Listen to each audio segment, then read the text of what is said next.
আমি এখন পৌঁছে গেলাম কুয়ালালামপুর KLIA 2 এয়ারপোর্টে।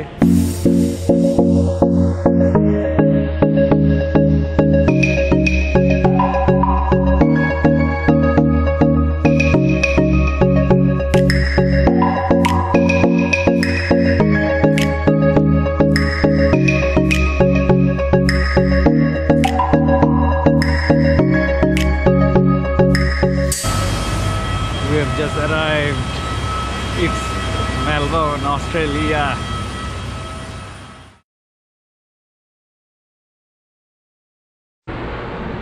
Good morning. এটা হচ্ছে ভিক্টোরিয়া। মেলবোর্নের বেন্ডিগো নামে একটা জায়গা আছে, আমি এখন ওখানে। আমি এখনো কোনো হোটেলে বা হোস্টেলে উঠিনি। এটা আমার ভাইয়ের বাসা।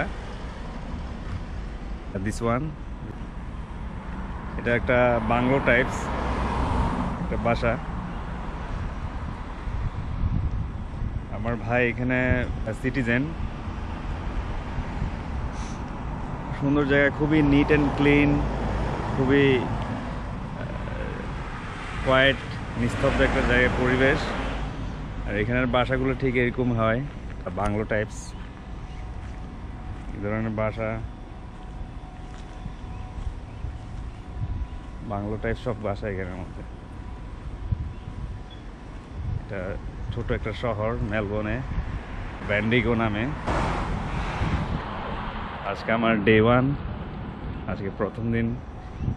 গতকাল রাত ঠিক বাসায় পৌঁছাতে রাতের 1টা হয়েছিল। দেন এই বাসায় ডিরেক্টলি চলে আসলাম। এরপরে মেলবোর্ন সিটির দিকে যাব। এখানে খুবই শান্ত পরিবেশ, কখন কোথায় মানুষ সবগুলো খুবই রানিং, সবাই ব্যস্ত এখানে যার যার কাজে। শুধু গাড়ি আর গাড়ি, একটার পর একটা যাচ্ছে এখানে।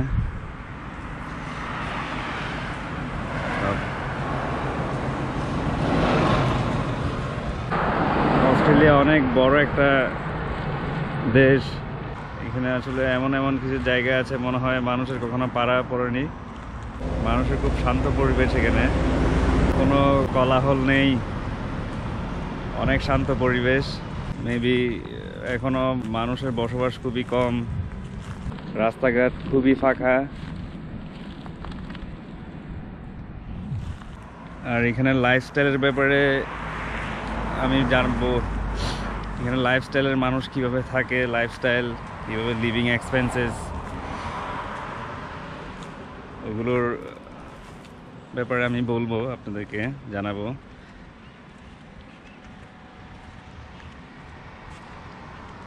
খুব সুন্দর একটা জায়গা। এখানে এমন কিছু বড় বড় জায়গা আছে, একদম ফাঁকা, কোনো মানুষ নেই, শুধু গাছপালা, পাহাড়। যত ধরনের টুরিস্ট মেলবোর্নে আসে প্রত্যেকটা দেশ থেকে, সব মেলবোর্ন সিটির দিকে থাকে। Doggy, don't bark. আমি মেলবোর্ন সিটির দিকে যাব, ওখানে মেলবোর্নে যত রকম সাইট সিইং আছে কভার করার চেষ্টা করব। This the bungalow. এখানে আমি গত রাতে উঠেছি, খুব সুন্দর। এটা অটোমেটিক গেট, এটা রিমোট কন্ট্রোলে চলে। সব গেটই এখানে এই ধরনের, গাড়ি এসে রিমোট কন্ট্রোল দিয়ে গেটটা উঠে যায়।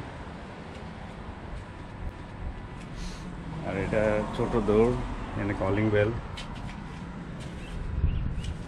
ছোট একটা ডোর। এটা আমি ওপেন রেখেছিলাম বের হওয়ার সময়, কারণ এটা যদি আমি বন্ধ করে দিতাম কিন্তু ভেতর থেকে আর ঢুকতে পারতাম না, লক হয়ে যেত। পরে কলিং বেল ইউজ করে ভেতর থেকে ডাকা লাগতো। সুন্দর বাংলো,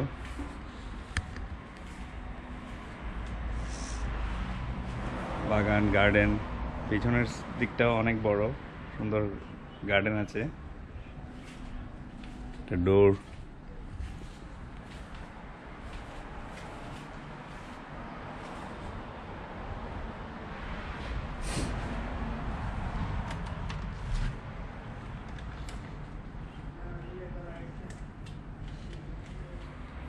রাতে এয়ারপোর্ট থেকে বাসায় পৌঁছাতে পৌঁছাতে প্রায় একটা হয়েছিল।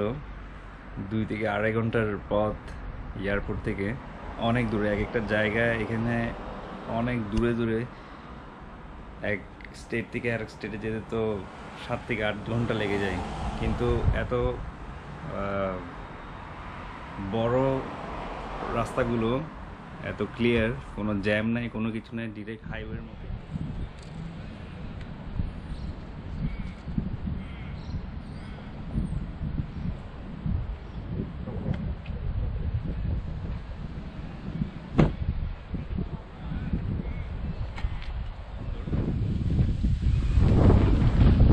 এখন আমি এক্সপ্লোর করছি আমি যেখানে আছি ভ্যান্ডিগো শহর, মেলবোর্নের ওই ভ্যান্ডিগো এক্সপ্লোর করছি। এখানের মধ্যে অনেক দেখার অনেক সুন্দর সুন্দর প্লেস আছে। দেখা যাচ্ছে অনেকগুলো বাইরে থেকেও টুরিস্ট আসছে এই ভ্যান্ডিগো শহরে। আজকে স্যাটারডে, এখানে পাবলিক হলিডে আজকে।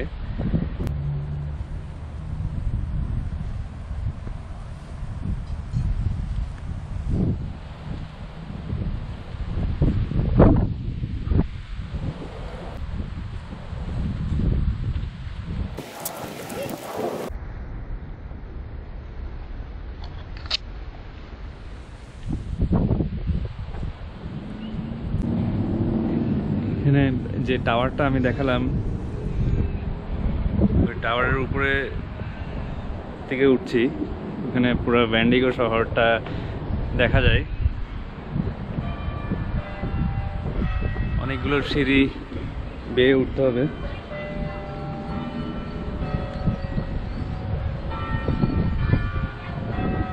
এই অস্ট্রেলিয়ার একটা সবচেয়ে বড় ব্যাপার হচ্ছে এখানকার অস্ট্রেলিয়ার মানুষরা খুবই কাইন্ড আর খুবই ফ্রেন্ডলি।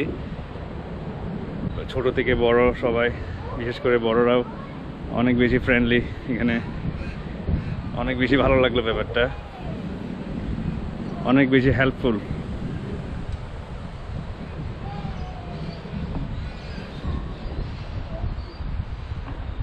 রিয়েলি যত উপরের দিকে উঠছি তত খুব অসাম ভিউ, অনেক অসাম সিনারি দেখা যাচ্ছে চারপাশ।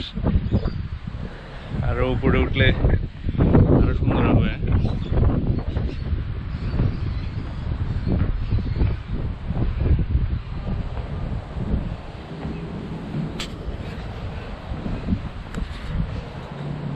Let's climb up.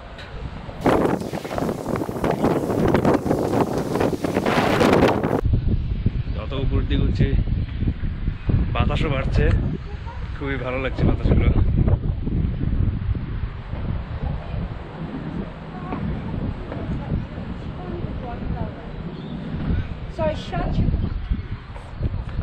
Yes. I'm up. See the total view.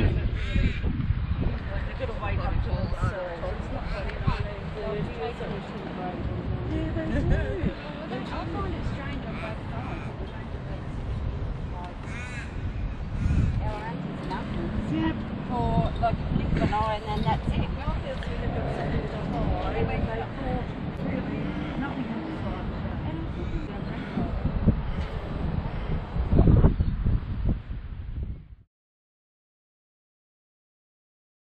এখানে দেখা যায় ছোটদের থেকেও বড়দের ঘোরার টেন্ডেন্সিটা বেশি। সবসময় দেখি খুব বয়স্ক লোকেরা এখানে ঘোরাফেরা করে, ঘোরার জন্য খুব ফ্রিক। পুরো ভ্যান্ডিগো সিটি।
হচ্ছে এটা রোজালিন পার্ক, এটাও মেলবোর্নের ভ্যান্ডিগোর মধ্যে।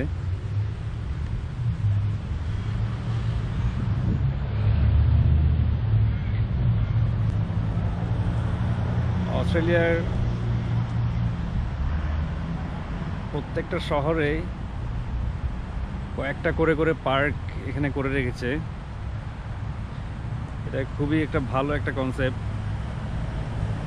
আমাদের দেশেও হওয়া উচিত। কারণ এখানে গ্রিনারিস একদম সবুজ, যেগুলো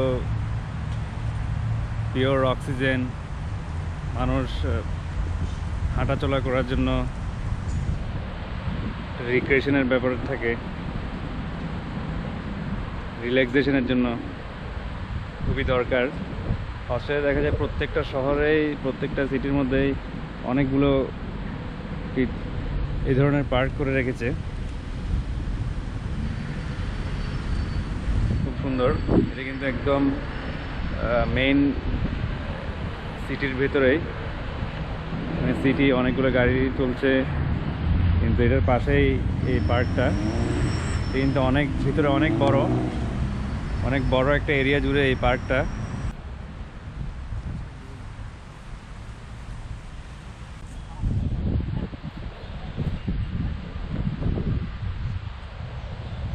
এটি অনেক বড় একটা পার্ক, এত বড় পার্কে হাঁটা সম্ভব না, তো আমি অর্ধেক পর্যন্ত গিয়েই ব্যাক করছি। এই ভ্যান্ডিগো শহরটা খুবই এনশিয়েন্ট টাইপের, একটু অ্যান্টিক। আমি প্যারিসের ভিডিও বা প্যারিসের যা ছবি দেখেছিলাম, ঠিক একটু প্যারিসের সাথে সিমিলার এই ভ্যান্ডিগো শহরটা। এখানে বিল্ডিংয়ের স্ট্রাকচার খুবই অ্যান্টিক আর ভিন্টেজ টাইপের, হয়তো অনেক পুরনো, তাই হয়তো এরকম এই ধরনের স্ট্রাকচারগুলো রয়ে গেছে এখন এখানে। এটা হচ্ছে কুইন ভিক্টোরিয়ার স্ট্যাচু।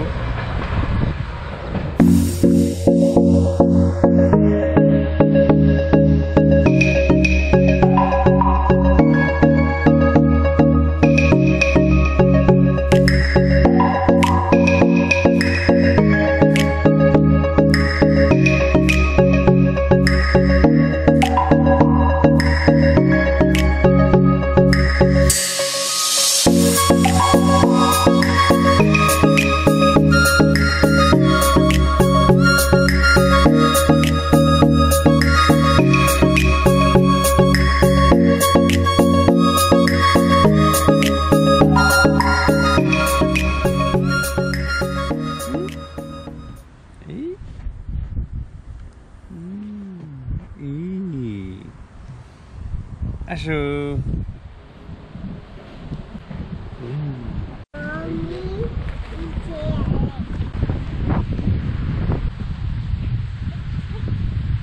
এখন আসলাম, এটা একটা চাইনিজ পার্ক,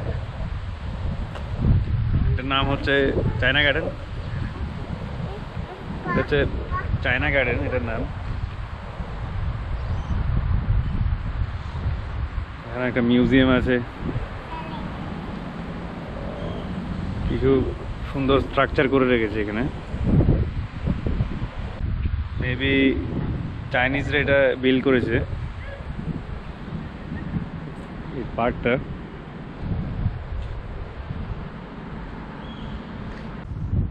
এখানে পাবলিক ট্রান্সপোর্টেশন আসলে খুবই টাফ। আমি হেঁটে হেঁটে আর আমার ভাইয়ের গাড়িতে যতটুকু কভার করতে পারছি করছি। এখানে পাবলিকের আমাদের যেমন এখানে বাস, সিএনজি ট্যাক্সি,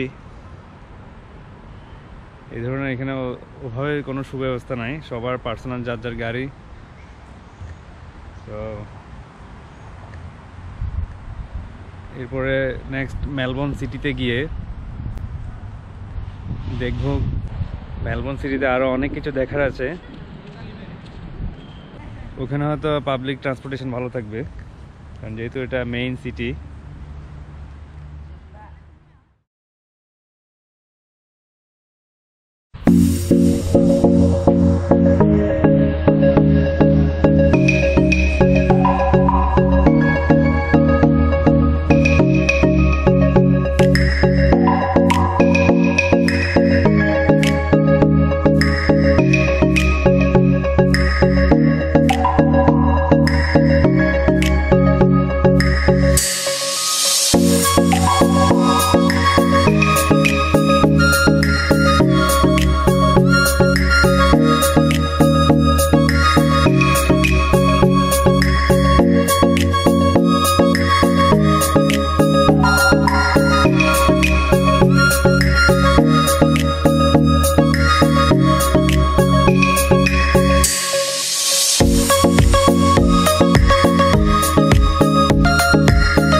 কালারফুল মাছ,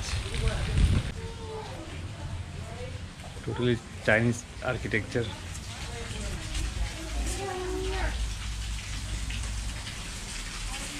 কমপ্লিট চাইনিজ স্ট্রাকচার।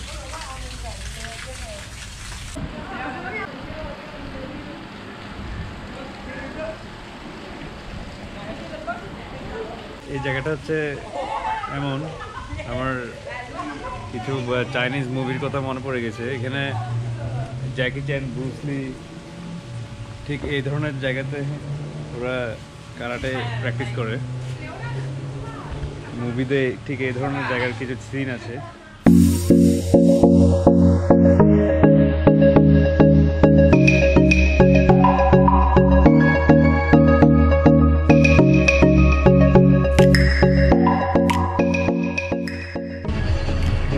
ম্যাক্সিমাম রেস্টুরেন্টের সিস্টেম হচ্ছে ধরনের টেক ওয়ে, ড্রাইভ থ্রু অপশানটা আছে। এটা হচ্ছে গাড়ি নিয়ে এসে টেক ওয়ে নিয়ে চলে যাবে। অর্ডারটা এর আগেই হয়ে গেছে।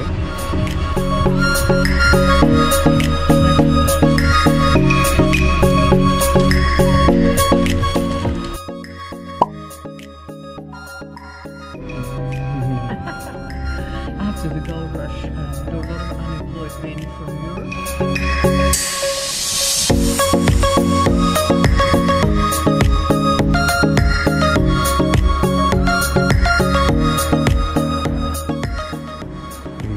চার্চ এখন চার্চ কমিউনিটিতে ট্রান্সফার করছে।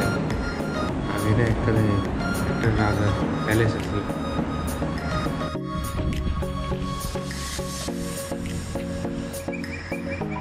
একটা গাছের মধ্যে কতগুলো গোলাপ ধরেছে। সেই বাংলাদেশ থেকে কত দূরে, কত হাজার হাজার মাইল পার করে যে এই ধরনের একটা দেশে, এই ধরনের একটা জায়গাতে আসতে পেরেছি। I am very much pleased.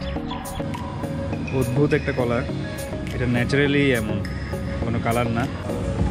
Cheese, yes. A little bit of lettuce, not too much.